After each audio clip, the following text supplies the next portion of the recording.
Basic embouchure. The next step after assembling the saxophone is setting up our lips. And for this we need to connect in our mouthpiece with the reed and neck.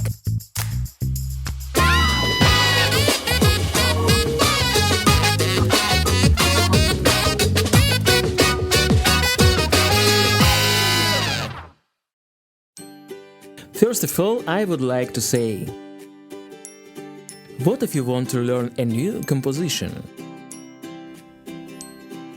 Or have you started playing a new musical instrument? Or perhaps you have begun to learn a language that you have not spoken before. For this, new lines between neurons begin to be created in our brain.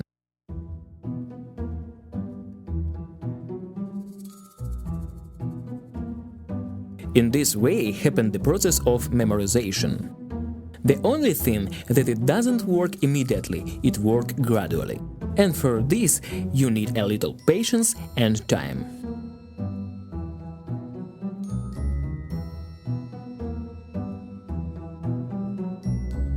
And the most important thing here is that you need to learn everything correctly.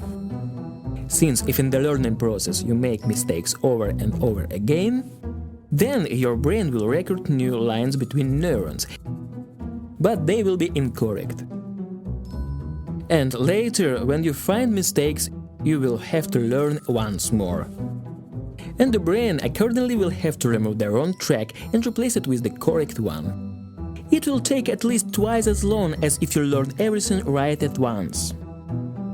And of course, you need to strive for this, but nothing terrible will happen because everyone makes mistakes. Now let's talk about embouchure.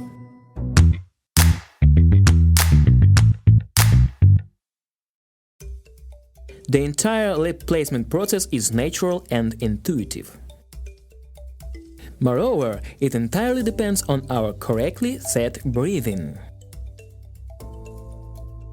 And if you breathe from the belly, our breath is placed on the diaphragm, then our lips naturally fall into the correct position and we don't have to reinvent the wheel. Actually, to put the lip we need to know a few simple rules. The first thing is that the upper teeth have a fulcrum on the mouthpiece. And if we look at the mouthpiece, we will see a special platform. By the way, it exists on the most mouthpieces and serves as a kind of guideline where our teeth should be. So, our teeth are located somewhere in 1 cm from the edge of the mouthpiece. Let me show you.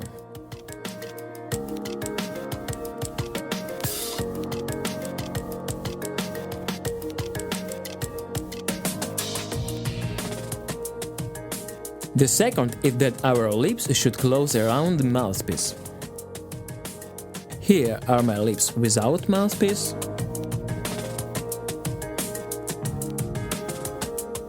And now my lips with a mouthpiece.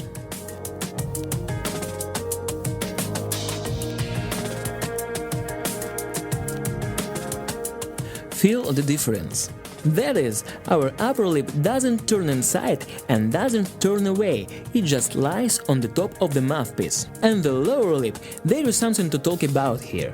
The main thing is that for jazz saxophonists and saxophonists who play popular music, the most correct setting will be when the lower part of the mouthpiece, where the reed is located,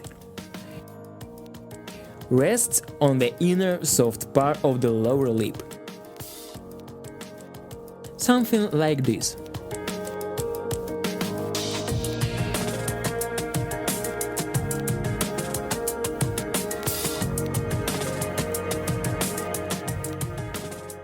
And our mouth corners come closer to the center. So we don't play on a smile, we bring the corners of the mouth together to the center. It looks like this.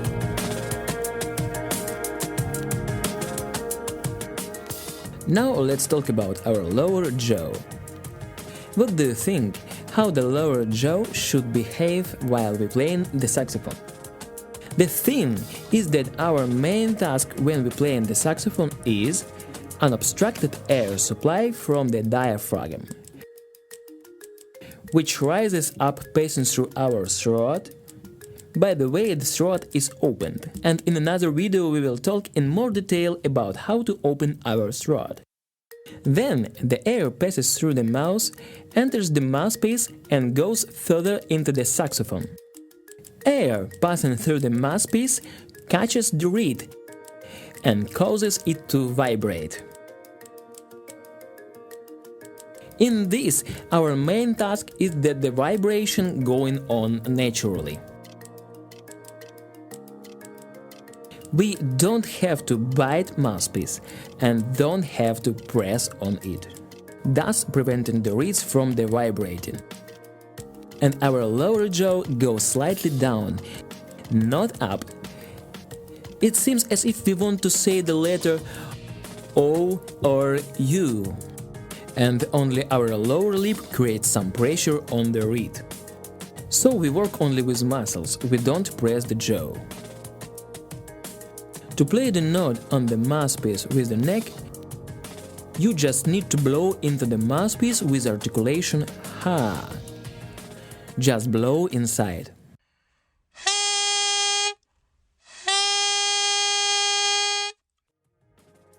Don't be upset if you have no sound with the first time, it can happen with 5th, 10th or 15th time.